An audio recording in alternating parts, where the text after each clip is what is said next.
Again. So another update. Drawbar box.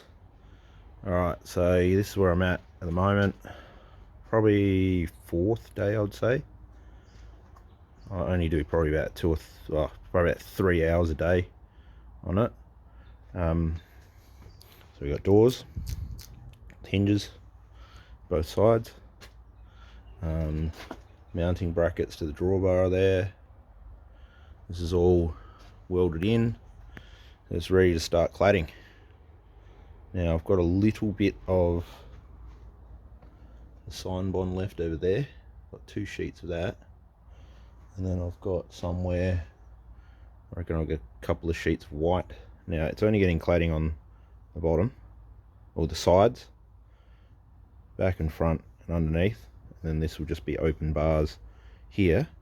And then I'm going to use a bit of the prop plate that I've got left over to put across the back there to protect the wall. Yeah, that's all for now.